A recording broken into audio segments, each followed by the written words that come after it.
Okay.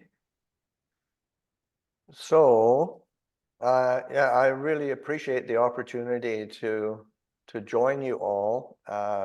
It's a yeah, it's a special group of people, and the sincerity is palpable. So I feel it's more than worthwhile for me to plug in from time to time. This evening, we'll begin with a short meditation. Then I'll give, well, maybe we'll have a little bit of a break and people can move around and have just get up and flex oneself a bit or have a bio break or whatever, just a few minutes, and then come back and I'll give a reflection and then open it up for questions at the end. So that'll be, I assume. Does that sound okay as a okay? Very good. Well, we'll go for it. Let's start by settling in and having some quiet time. The world is always spinning around in our minds, and so often we say, oh, the world is really crazy. But if when the Buddha says, I mean, he actually asked a rhetorical question: the world, what is the world? And the world that the Buddha says, it's the eye, the ear, the nose, the tongue, the body, the mind. That is the world. So that we are what we experience and create through the sense contact that we have, is what we experience as the world. Or in another discourse, the Buddha says that whereby one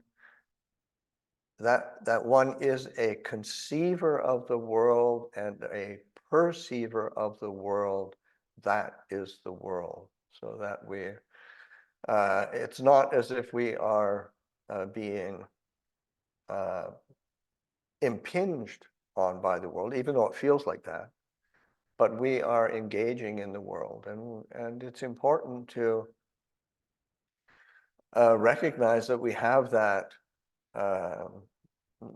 possibility of shifting perspective and coming back to the place where we are establishing a quality of peaceful clarity, of mindfulness, and recognition of, okay, this is a mood, this is a feeling, this is so that bringing mindfulness to bear in the present moment is really the foundation of the whole of the Buddhist path. And of course,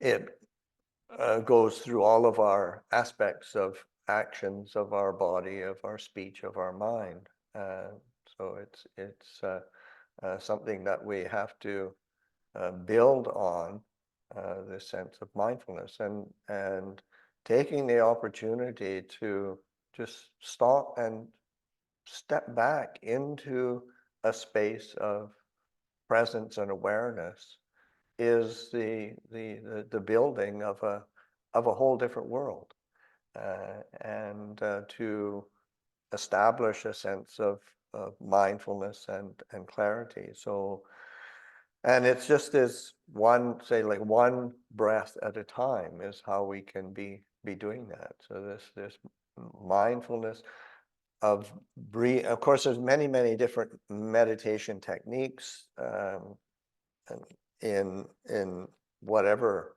tradition, certainly in Buddhism, all sorts of different methodologies, different techniques.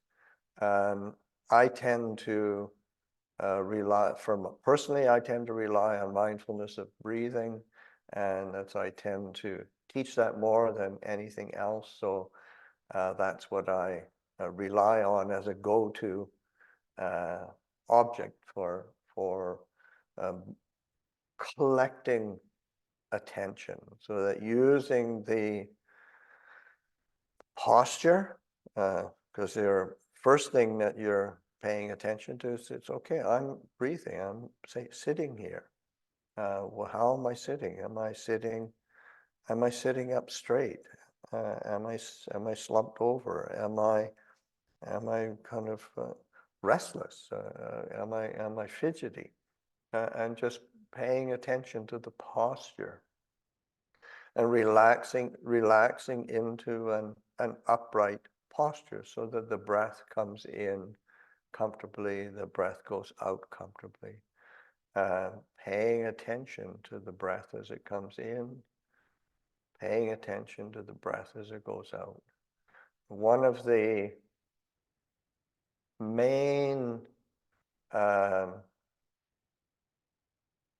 meditation tools that is used in the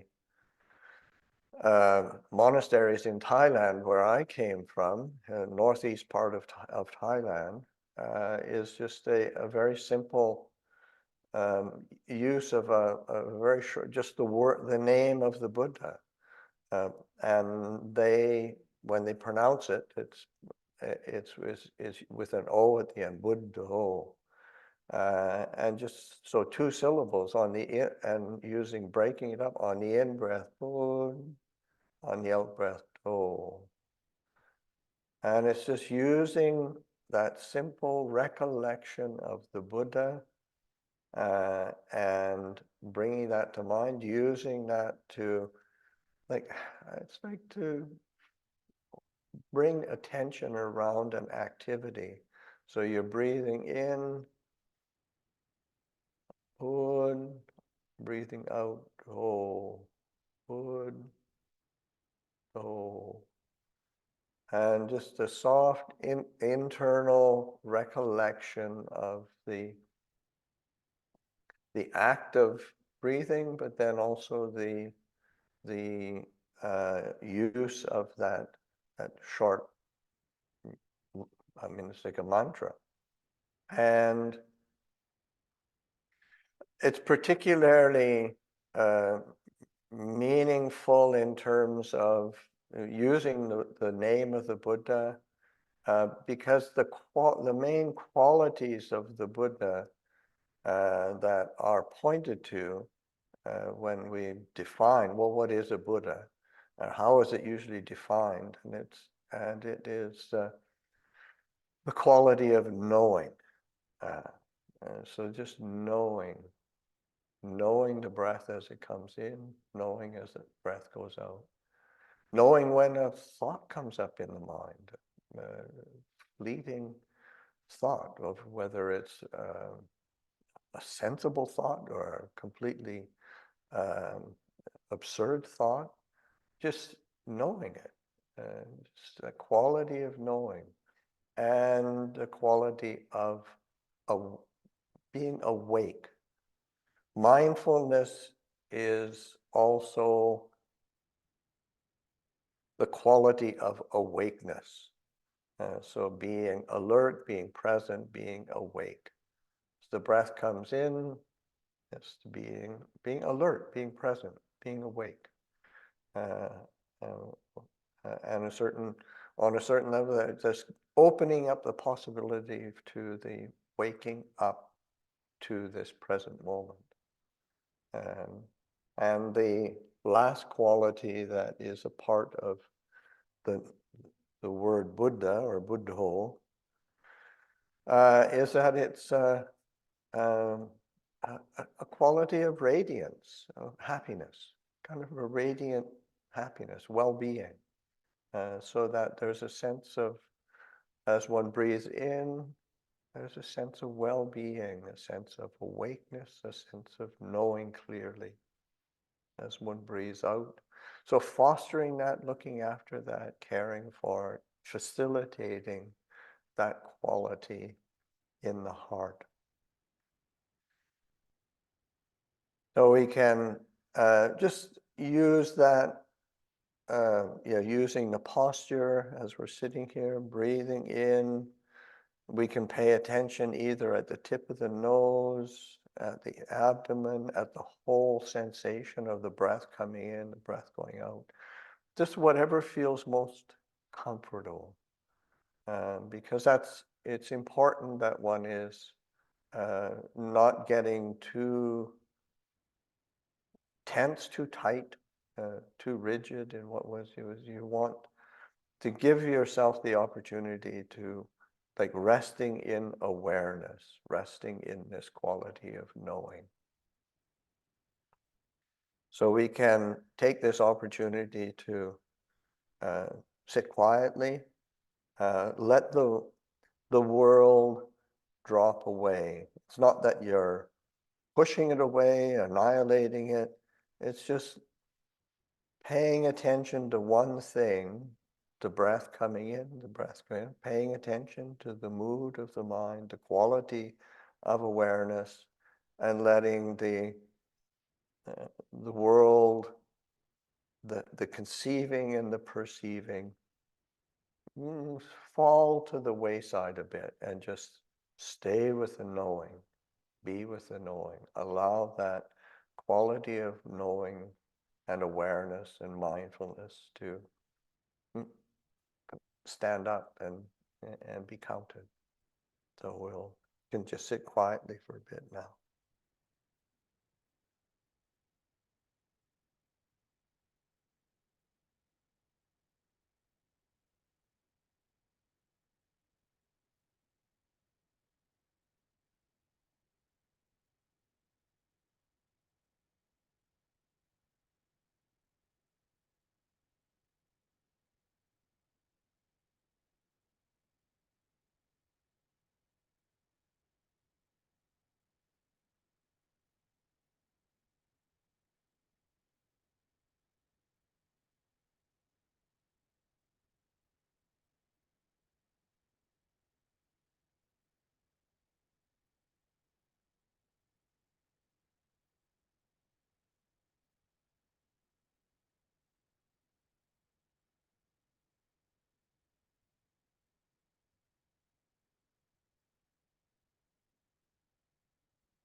that's probably an appropriate amount of time.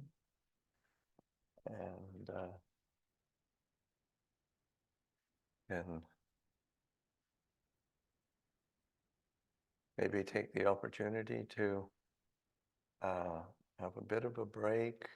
People can stretch their legs or stretch a bit or do what is necessary, and come back in a few minutes.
Okay.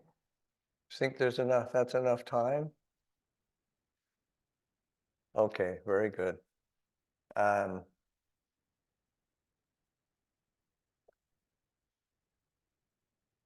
well, again, just to welcome everyone, and again, yeah, express my appreciation for all of your presence and attention, um, and to have invited me to join again. Um, I started, you never know what's going to come out. That's one of the things that um, Ajahn Chah would have us do, was not sort of really plan our teachings, just to calm the mind or settle the mind or start reflecting, and actually, Bruce and Jill had mentioned that it might be worthwhile to just talk about worldly dhammas, and that, and then I sort of and then sort of thinking about the sense of, how do we create the world, and it's just so important to recognize that we carry the world with us, through our and it's not as if it's not real. It hurts, it brings joy, it brings sorrow. It is wonderful, amazing. It's terrifying. It's crazy. It's all of that. But this is something that the Buddha himself, pointed out 2,500 years ago, that whereby one is a conceiver of the world and a perceiver of the world, that is the world. And which means we also have the opportunity to understand it, which is really important, because I think one of the world is burdensome when it feels like we don't understand it, and to a certain degree, understanding it doesn't mean that we've got it all figured out. I mean, I think that's one of the, after 50 years of of being a monk and teaching people, it's like, I don't know.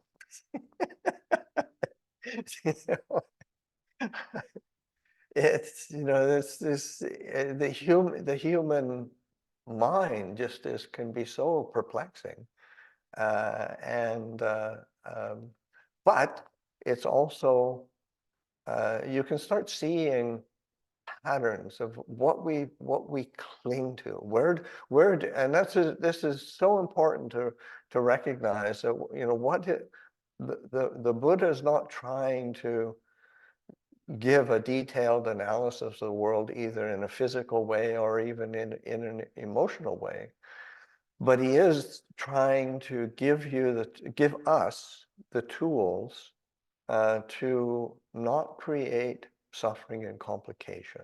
And that is an amazing gift, because in the end, that is what is so important. What do we remember about anything? And it's, were we satisfied or were we dissatisfied? And to recognize that we have this opportunity to understand how we create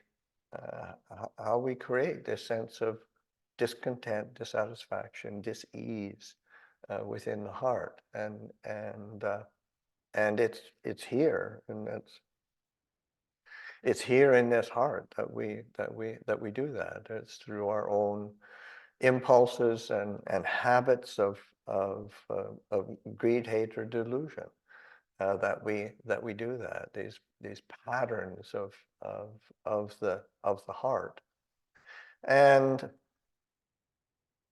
that's and we can change that. That's it's like the Buddha. One of the things that the Buddha, quite an emphatic statement, is that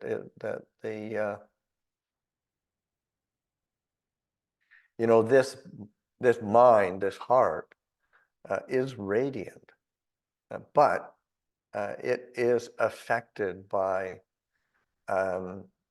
what he called adventitious defilements. So the adventitious means it comes and goes, the visitors, and so we get caught up with the visitors, and we forget who's home. who can be whole, and that, so just to and but also because it is a say a reality, a truth that the mind is affected by these moods, feelings, impressions that visit, either for good or for ill, that we can actually change. We can pay attention, and we can develop things, and which is growing up in a Western culture, and even if one is not didn't really grow up going to church or being much of a taking any interest at all in Christianity, we still get affected by the cultural impression or bias or conditioning. And I remember one time, this is years and years ago, there was a documentary done on the Thai royal family. It's in the, I don't know, mid to late 1970s, done by the BBC. It was quite, it was like a 2-hour documentary. It was very well done. And it covered all sorts of aspects of the Thai royal family, but one of the things is, say, like the interviewer was talking with the king of Thailand, and he was talking to him about Buddhism, because one of the, say, duties of the king is kind of like a protector of Buddhism, and protector of the religions in the country, and but anyway, he asked, well, what in this very British interviewer asking the king of Thailand, well, what does Buddhism say about original sin? And the king looked really puzzled and said, well, in Buddhism, we don't really think like that. We think more in terms of original purity. So it's this like that's a very different take. That's a very different that's a very different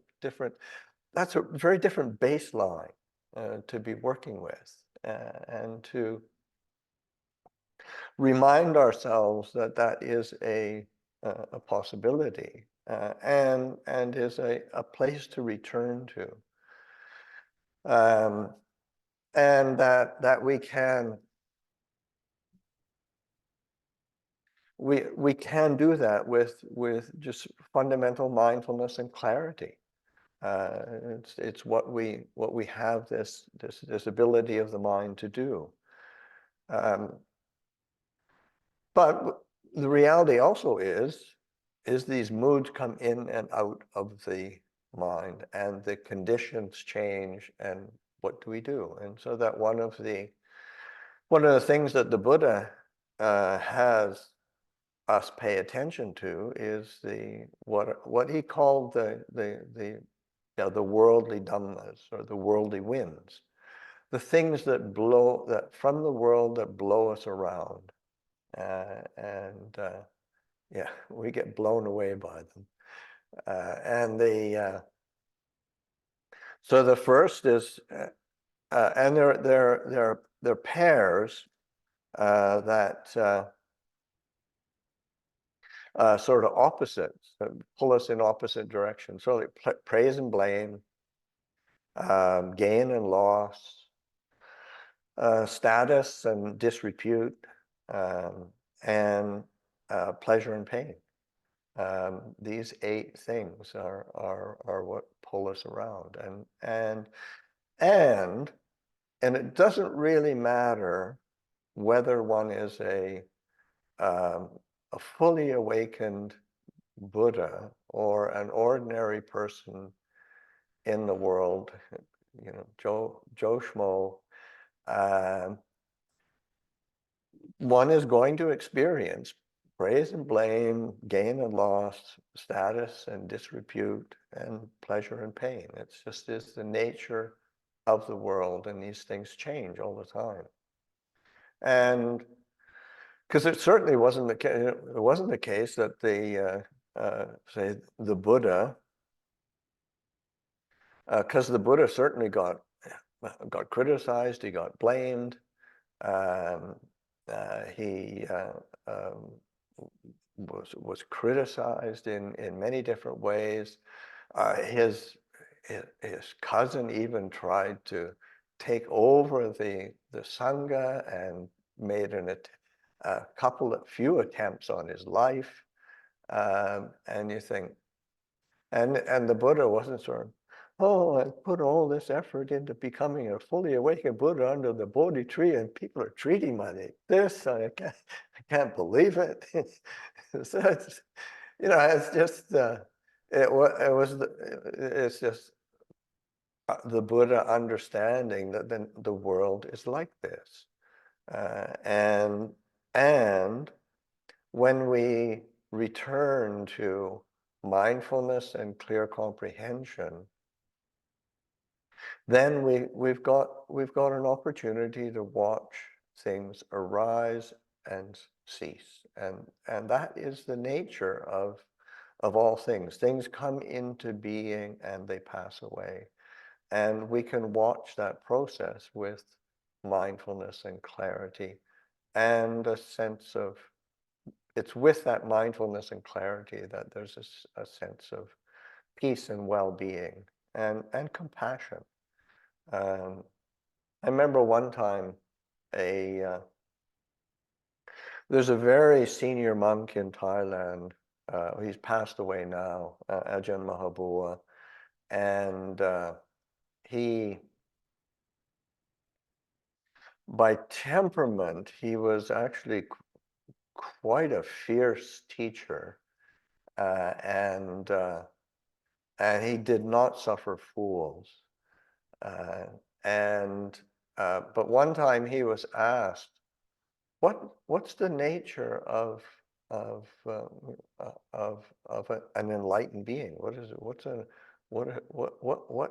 the heart of an awakened being really like, an arahant? And Ajahn Mahabua immediately, only compassion.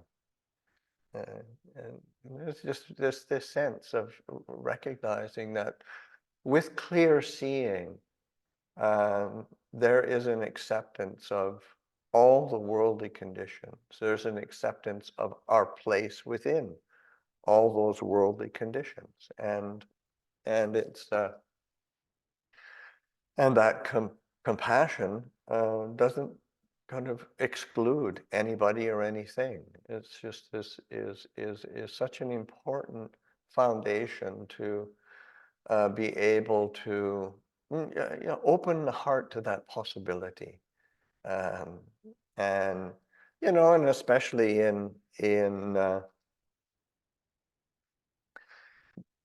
these days when quote unquote the world seems crazy. It's really important to be grounded in that clarity and compassion, and that's also just in terms of, like, in traditional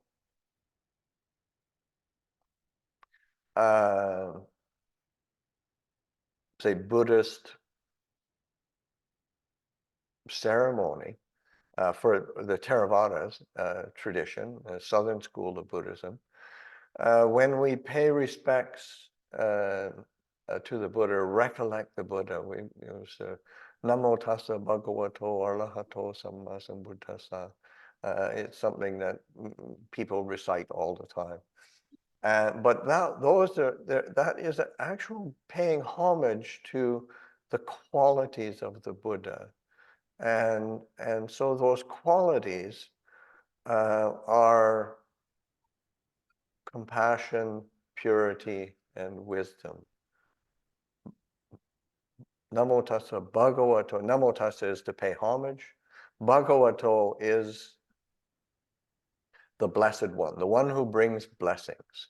And that's bringing through compassion. The Blessed One brings all these blessings into the world. So Arahato is one who literally it means one who is far from defilement, and so the quality of purity, so the purity of heart. Sammasambuddhasa is one who is fully awakened by themselves, is the quality of wisdom. And of course, these are qualities that are, say, external as the qualities of the Buddha, but they are the qualities that all of us as Buddhist practitioners have the opportunity to embody and to integrate into our daily life. And it's that recognition of the world as being a place that we can understand, we can learn from. And there's like there's a book of Ajahn Chah's. The title of it is "Everything is Teaching Us," and that's such an important perspective to reflect on, that we can be one allowing everything to teach us, and to be proactive in being willing to learn from, and being willing to learn from praise and blame, being willing to learn from gain and loss, being willing to learn from status and disrepute, being willing to learn from pleasure and pain, there's happiness and suffering. These are so ordinary. It's everybody experiences it. Everybody's going to experience it. And yeah, whether you're fully awakened or not, it's part and parcel of our human existence. And so not to be kind of fearful of, or averse to, or chasing after. Just that's one of the being the one who knows, that returning to a quality of clarity and understanding. So that sense of, as I was saying, also there's that the name of the Buddha, the one who knows, the awakened one, the one who's radiant. And we can establish those qualities in our heart at any moment. But it's practice is doing it just one moment at a time. And that's important also, is that, yeah, we can do this one moment at a time, and then we lose the plot and we can do it again. But it's each time we reestablish that quality of knowing and being awake and being radiant, it just gets stronger. We're giving that the primacy within the heart, giving that its importance, and paying attention to what does it feel like. Because this is, again, the Buddha emphasizes, it comes up over and over and over through all the discourses. I teach only two things: suffering and the end of suffering. It's so that realizing that it's in that clarity that we can recognize the limitations and the say discontent, dis-ease that we do feel, that dissatisfaction, and direct our attention to that which is satisfying, it's easeful, there's a quality of clarity and well-being, and it's just moment by moment. And then it's just is after a while it becomes second nature. It's just is because it's so clear that yeah, to do anything else is why would one do that? It's a but this is what this passive practice, path of learning and allowing things to teach us is what is so special about this human birth. We do have this opportunity to make choices. We do have this opportunity to